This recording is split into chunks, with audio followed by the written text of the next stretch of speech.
High performance എപ്പോഴും ശ്രദ്ധിക്കേണ്ട ഒരു കാര്യമാണ്. അവിടെ എനർജിയും സമയവും ഏറ്റവും വൈസായി യൂസ് ചെയ്യുക എന്നുള്ളത്. എനർജി എന്ന് പറയുമ്പോൾ ഫിസിക്കൽ, മെൻ്റൽ, ഇമോഷണൽ, സ്പിരിച്വൽ, ഈ എനർജി വളരെ പ്രധാനപ്പെട്ട കാര്യമാണ്. ഇത് ഒരു ഇഞ്ച് പോലും നഷ്ടപ്പെട്ടു പോകാതെ കീപ്പ് ചെയ്യുക എന്ന് പറയുന്നത് ഹൈ പെർഫോമറുടെ വളരെ ആവശ്യമാണ്. രണ്ടാമത്, നിങ്ങളുടെ സമയം ഓരോ മിനിറ്റും ഓരോ സെക്കൻഡും കൗണ്ട് ചെയ്തുകൊണ്ട് നിങ്ങൾക്ക് യൂസ് ചെയ്യാൻ സാധിക്കുന്നുണ്ടോ? ഈ ഹൈ പെർഫോമർ ആകാൻ ഡിസേർവ് ആയിട്ടുള്ള ധാരാളം ആളുകൾ ലോകത്തുണ്ട്. പക്ഷേ ഡിസ്ട്രാക്റ്റായി പോവുകയാണ്, ഫോക്കസ് നഷ്ടപ്പെട്ടു പോവുകയാണ്, അധികം സംസാരിച്ച് അവിടെ എനർജി കളയുന്നു, അനാവശ്യമായ ധാരാളം മീറ്റിങ്ങുകൾ കൂടി സമയം കളയുന്നു, സോഷ്യൽ മീഡിയയിലും അല്ലെങ്കിൽ അത്തരം മേഖലകളിലും പോയി സമയം കളയുന്നു, ടി വിയും യൂട്യൂബും മറ്റ് സോഷ്യൽ മീഡിയയും കണ്ട് സമയം കളയുന്നു, ആരോഗ്യം വെറുതെ എന്തെല്ലാമോ ചെയ്ത് ആരോഗ്യം കളയുന്നു. അപ്പോൾ അതുകൊണ്ട് നമ്മുടെ ആരോഗ്യം മെയിൻറ്റെയിൻ ചെയ്യേണ്ടത് വളരെ ആവശ്യമാണ്. നല്ല ഫിസിക്കൽ ഫിറ്റ്നസ് ഉണ്ടാകേണ്ട ആവശ്യമാണ്. ഞാൻ എല്ലാവരും പറയുന്ന കാര്യം, ഇപ്പോൾ നമുക്കറിയാം സേവ് ഈസ് habit, affirmation, visualisation, exercise, reading, scribing, ഇതെല്ലാം നാം പറയുമ്പോൾ എല്ലാ പുസ്തകങ്ങളും എല്ലാ ഗ്രന്ഥകാരന്മാരും എല്ലാ ഗ്രോത്ത് കോച്ചുകളും പറയുന്ന കാര്യമാണ് യുവർ ഫിസിക്കൽ ഫിറ്റ്നസ്. ഞാൻ എല്ലാ ദിവസവും രാവിലെ ജിമ്മിൽ പോകുന്നത്, ഇതൊക്കെ പറയേണ്ട ആവശ്യമില്ലെങ്കിൽ കൂടെയും വളരെ പ്രധാനപ്പെട്ട കാര്യമാണ്. അത് നമുക്ക് നൽകുന്ന ഫിസിക്കൽ ഫിറ്റ്നസ്, ആ ഒരു കാര്യത്തിൽ കോംപ്രമൈസ് ചെയ്യാൻ പാടില്ല. നമുക്ക് കൂടുതൽ പെർഫോം ചെയ്യണമെങ്കിൽ, ഞാൻ എത്ര വൈകിയാണെങ്കിലും എനിക്ക് ക്ഷീണം വരാത്തതിൻ്റെ കാരണം ഞാൻ എല്ലാവരേക്കാൾ നേരത്തെ എഴുന്നേൽക്കുന്നു, പക്ഷേ ഞാൻ മെയിൻറ്റെയിൻ ചെയ്യാൻ കാരണം എനിക്ക് ആ ഒരു കോൺഷ്യസ്നസ് ഉള്ളത്, അനാവശ്യമായി എനർജി സ്പെൻഡ് ചെയ്യുകയില്ല എന്നാണ്. ഒരു കാര്യം ഞാൻ എപ്പോഴും ഓർപ്പിക്കുകയാണ്, ഹൈ പെർഫോമൻസിൻ്റെ ആൾക്കാർ ഹെയ്റ്റ് ചെയ്യാനുള്ള സാധ്യത വളരെ കൂടുതലാണ്.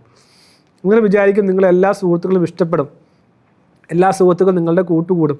ഇല്ല, ഹൈ പെർഫോമൻസിന് ഹെയ്റ്റേഴ്സ് കൂടുതലായിരിക്കും. അതുകൊണ്ട് ഹൈ പെർഫോമൻസിൻ്റെ വീഴ്ച കാണാൻ ആളുകൾ കൊതിക്കും. വീഴുമ്പോൾ കൈകൊട്ടി അവർ ചിരിക്കും.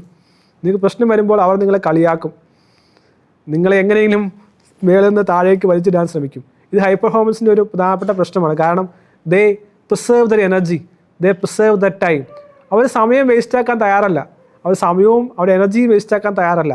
അനാവശ്യമായ സംഭാഷണങ്ങളോ അനാവശ്യമായ മീറ്റിങ്ങുകളിലോ അവർ പോകുന്നില്ല. അനാവശ്യമായി അവരുടെ ആരോഗ്യം അവർ കളയാനായിട്ട് സമയം ചിലവാക്കുന്നില്ല. അതുകൊണ്ട് തന്നെ ആളുകൾ അവരെ ഇഗ്നോർ ചെയ്യാനും അവർ പരാജയപ്പെടുന്നത് കാണാനും സാധ്യത കൂടുതലാണ്. പക്ഷേ ആ എക്കോസിസ്റ്റത്തിൻ്റെ പുറത്ത് നിങ്ങളെ സ്നേഹിക്കുന്ന, നിങ്ങളെ അഡ്മയർ ചെയ്യുന്ന, നിങ്ങളെ സഹായിക്കുന്ന ധാരാളം ആളുകളുണ്ട് എന്നുള്ളത് യാഥാർത്ഥ്യമാണ്. അതുകൊണ്ട് if you are aspiring ambitious to be high performer, ഈ ഒരു കാര്യം ഓർക്കുക. നിങ്ങൾ ഉയരുമ്പോൾ നിങ്ങളെ ചവിട്ടി താഴ്ത്താൻ, നിങ്ങൾ തളരുമ്പോൾ നിങ്ങളെ കളിയാക്കാൻ ആളുകളുണ്ടാകും. അതുകൊണ്ട് ഓർത്തിരിക്കുക, ഞാൻ ഹൈ പെർഫോമർ ആണെങ്കിൽ എന്ത് പ്രശ്നം വന്നാലും അതിനെ മറികടക്കുവാൻ, അതിനെ നേരിടുവാൻ ഞാൻ ഒറ്റയ്ക്ക് സന്നദ്ധനാണ്. എന്നെ സഹായിക്കാൻ ഇൻവിസിബിൾ ആയിട്ടുള്ള ധാരാളം ശക്തികൾ ഉണ്ടാകുമെന്നുള്ള ഒരു യാഥാർത്ഥ്യം ഇതിൻ്റെ കൂടെ ഓർക്കുക. അപ്പോൾ ഞാൻ പറഞ്ഞത് എനർജി ആൻഡ് ടൈം മാനേജ്മെൻറ്റ്. ഈ എനർജി, ഫിസിക്കൽ എനർജി, ശാരീരികമായ ആരോഗ്യം, മെൻ്റൽ എനർജി എന്ന് പറയുന്നത് റിസൈലൻസിനെ കുറിച്ച് ഞാൻ പറഞ്ഞു. ഏത് പ്രശ്നം വന്നാലും ആ പ്രശ്നങ്ങളെ നേരിടുവാനായിട്ട് കഴിയും. എങ്ങനെയാണ് കഴിയുന്നത്? കാരണം ഒരു പരാജയം വരുമ്പോൾ ഓടി ഒളിക്കുന്ന ആൾക്ക് ഒരു പുതിയ പരാജയം നേരിടുവാൻ കഴിയുകയില്ല. പരാജയപ്പെടാത്ത ഒരാളെക്കുറിച്ച് പറയുന്നത് അയാൾ ജീവിതത്തിൽ ഒന്നും ചെയ്തിട്ടില്ല എന്നുള്ളതാണ്. നിങ്ങൾ പരാജയപ്പെട്ടിട്ടില്ലെങ്കിൽ അതിൻ്റെ അർത്ഥം നിങ്ങൾ ജീവിതത്തിൽ ഒന്നും ചെയ്തിട്ടില്ല എന്നുള്ളതാണ്. അങ്ങനെയാണെങ്കിൽ പരാജയങ്ങളെ മാക്സിമം നേരിടുക. ഞാൻ അങ്ങനെ ചെയ്യുക, അത് ഏത് പരാജയം വന്നാലും ഒന്നെങ്കിലും ലെസൺ ലേൺ ചെയ്യുക, അതല്ലെങ്കിൽ പുതിയ എന്തോ മിഷൻ ചെയ്യുക എന്നുള്ളതാണ്. അതാണ് നമ്മളെ കൂടുതൽ ശക്തി നൽകുന്നത്. അപ്പോൾ പരാജയങ്ങളെ നാം മറികടക്കണം. അതാണ് physical strength, mental strength, emotional strength.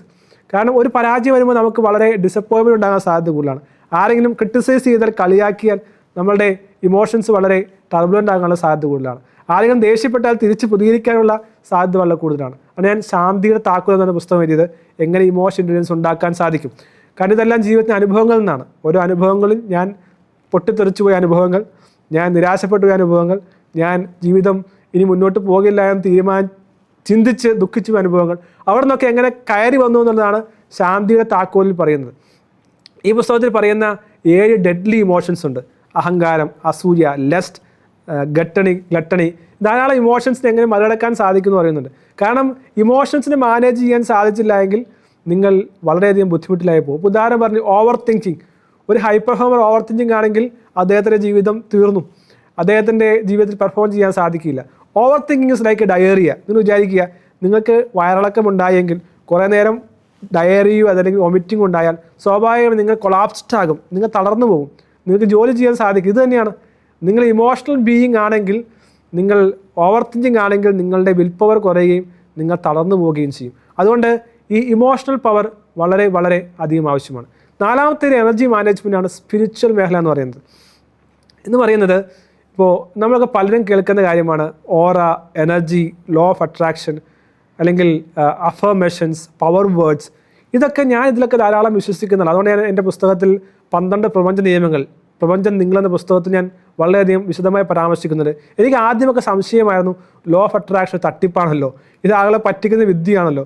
പക്ഷേ ആ ഒരു നിയമം മാത്രം പഠിച്ചുകൊണ്ടാണ് എനിക്ക് അത് തെറ്റാണെന്ന് അല്ലെങ്കിൽ തട്ടിപ്പാണെന്ന് സംശയം തോന്നിയത്. പിന്നെ ഞാൻ ബാക്കി നിയമങ്ങളെല്ലാം ആഴത്തിൽ പഠിക്കാൻ ശ്രമിച്ചു. അങ്ങനെ പുസ്തകം ഞാൻ റിലീസ് ചെയ്ത് ധാരാളം ആളുകൾ നിന്ന് വായിക്കുകയും അതിലൂടെ വലിയ മാറ്റം ഉണ്ടാക്കുകയും ചെയ്യുന്നുണ്ട്. അപ്പോൾ അതിനെ വിളിച്ചിട്ട് പറയും, എൻ്റെ ജീവിതത്തിൽ ഈ മാറ്റം സംഭവിച്ചു, ഈ അത്ഭുതം സംഭവിച്ചു.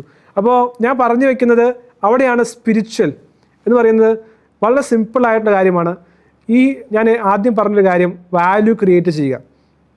നിങ്ങളുടെ ഇൻറ്റൻഷൻ ക്ലിയർ ആണ്, ഇൻറ്റൻഷൻ കറക്റ്റാണ്.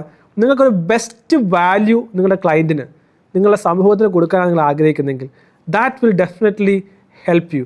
അപ്പോൾ അതാണ് സ്പിരിറ്റ് എന്ന് പറയുന്നത്. നിങ്ങൾ സ്പിരിറ്റുമായി കണക്ട് ചെയ്യുകയാണ്. യൂണിവേഴ്സ് എന്ന് പറയുന്നത് ആഗ്രഹിക്കുന്നത്, ഈ ലോകത്തിൽ മനുഷ്യർക്ക് ധാരാളം പ്രശ്നങ്ങളുണ്ട്.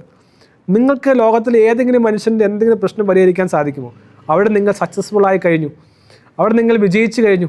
ഒരു സ്ട്രെസ്സുള്ള ആളെ സ്ട്രെസ്സ് മാറ്റാൻ സഹായിച്ചാൽ, അല്ലെങ്കിൽ മടിയനായ ആളുടെ മടി മാറ്റാൻ സഹായിച്ചാൽ, ആങ്സൈറ്റി ഡിസോർഡറുള്ള ആളെ ആങ്സൈറ്റി മാറ്റാൻ സഹായിച്ചാൽ, റിലേഷൻഷിപ്പ് തകർന്നു പോയ ആളെ റിലേഷൻഷിപ്പ് ബിൽഡ് ചെയ്യാൻ സഹായിച്ചാൽ, അല്ലെങ്കിൽ ഗ്രോ ചെയ്യാൻ ആഗ്രഹിച്ചിട്ട് ഗ്രോ ചെയ്യാൻ കഴിയാതെ പോയ ആളെ ഗ്രോ ചെയ്യാൻ സഹായിച്ചാൽ, അവിടെ നിങ്ങൾ യൂണിവേഴ്സിനെ സപ്പോർട്ട് ചെയ്യുകയാണ്. അവിടെയാണ് സ്പിരിച്വൽ എനർജി എന്ന് പറയുന്നത്. ആ എൻലൈറ്റൻമെൻറ്റ്, ആ ഒരു യൂണിവേഴ്സിൻ്റെ പാർട്ടാകുന്ന അവസ്ഥയാണ് സ്പിരിച്വൽ എനർജി എന്ന് പറയുന്നത്.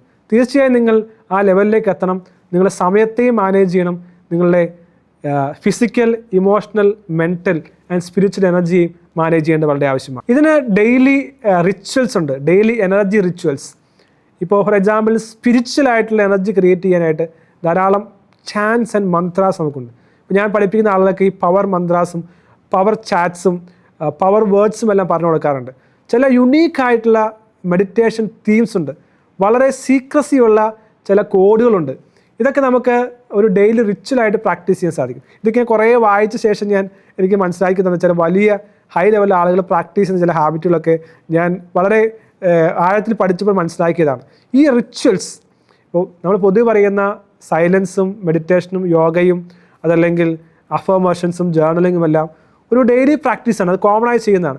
പക്ഷേ ഹൈ പെർഫോമൻസ് ചെയ്യുന്ന ചില വളരെ പ്രധാനപ്പെട്ടതായിട്ടുള്ള പോസ്റ്റേഴ്സ് വരെയുണ്ട്. ഇപ്പോൾ ഈ തമ്പ് കൊണ്ട് നമുക്ക് പല കാര്യങ്ങളും നമ്മുടെ ജീവിതത്തിൽ എനർജി കൊണ്ടുവരാൻ സാധിക്കും.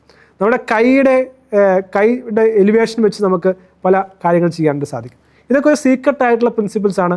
ഇത് നമ്മുടെ എനർജിയെ ഹൈ ആക്കുന്ന, എലിവേറ്റ് ചെയ്യുന്ന കാര്യമാണ്. അപ്പോൾ ഫിസിക്കൽ എനർജിയും ടൈമും നാം മാനേജ് ചെയ്യാൻ സഹായിക്കുന്നതാണ് ഈ ഡെയിലി റിച്വൽസ്. അത് പ്രാക്ടീസ് ചെയ്യേണ്ടത് ആവശ്യമാണ്. ഇനി അതുപോലെ തന്നെയാണ് പീക്ക് ടൈം, ട്രാക്കിംഗ്. ഇത് ധാരാളം കാര്യങ്ങൾ ഞാൻ എൻ്റെ ഹൈ പെർഫോമൻസ് കോച്ചിന് വരുന്ന ആളുകൾക്ക് പഠിപ്പിച്ചു കൊടുക്കുന്നുണ്ട്. നിങ്ങൾക്കും ഇതിൻ്റെ പാർട്ടായി മാറാൻ സാധിക്കും. ഹൈ പെർഫോമൻസ് എന്ന് പറയുന്നത് ഒറ്റ രാത്രി ഉണ്ടാകുന്ന കാര്യമല്ല. നിങ്ങൾ കുറേ നാൾ പ്രാക്ടീസ് ചെയ്യണം. അത് തെറ്റായി പ്രാക്ടീസ് ചെയ്തുകൊണ്ട് നിങ്ങൾക്കത് നേടാൻ സാധിക്കില്ല. ശരിയായ മെത്തഡോളജി, മൈക്രോ അസെന്റ് മെത്തേഡിലൂടെ നിങ്ങളെക്കുറിച്ച് മനസ്സിലാക്കുക, ലക്ഷ്യത്തെക്കുറിച്ച് മൈക്രോ ക്ലാരിറ്റി ഉണ്ടാക്കുക, മൈക്രോ റിവ്യൂ സിസ്റ്റം ഉണ്ടാക്കുക, മൈക്രോ ലെവലിലുള്ള അവയർനെസ് ഉണ്ടാകുക. ഇതെല്ലാം വളരെ ആവശ്യമാണ്. അതിലൂടെ നിങ്ങളുടെ എനർജിയെ മാനേജ് ചെയ്തുകൊണ്ട്, ടൈമിനെ മാനേജ് ചെയ്തുകൊണ്ട്, നിങ്ങളുടെ സുഹൃത്തുക്കൾ നിങ്ങളെ സംശയത്തോടെ അല്ലെങ്കിൽ അസൂയയോടെ കാണുന്നുണ്ടെങ്കിലും അതിൻ്റെ മധ്യത്തിൽ നിങ്ങൾക്ക് വലിയ വിജയിയാകുവാൻ, നല്ലൊരു ഓൺട്രപ്രണർ ആകുവാൻ, നല്ലൊരു CEO ആകുവാൻ, നല്ലൊരു കോച്ച് ആകുവാൻ, ഒരു സെൽഫ് എംപ്ലോയി ആകുവാൻ, നല്ല ട്രെയിനർ ആകുവാൻ നിങ്ങൾക്ക് സാധിക്കും. അവിടെ ഈ ടെക്നിക്കൽ ഉപയോഗിക്കാം. നിങ്ങൾക്ക് ഈ കൺസൾട്ടേഷനിൽ ജോയിൻ ചെയ്യാം. 30 പേരാണ് ഞാൻ കൺസൾട്ടേഷൻ എടുക്കുന്നത്. താഴെ നമ്പറും മറ്റു കാര്യങ്ങളും കൊടുത്തിട്ടുണ്ട്. തീർച്ചയായും ഒരു ആവറേജായ ജീവിതം തീരാതെ ഒരു ഹൈ പെർഫോമറായി എക്സ്ട്രാ ഓർഡിനറി തീരുവാൻ നിങ്ങൾക്ക് ഇടയാകട്ടെ. All the best.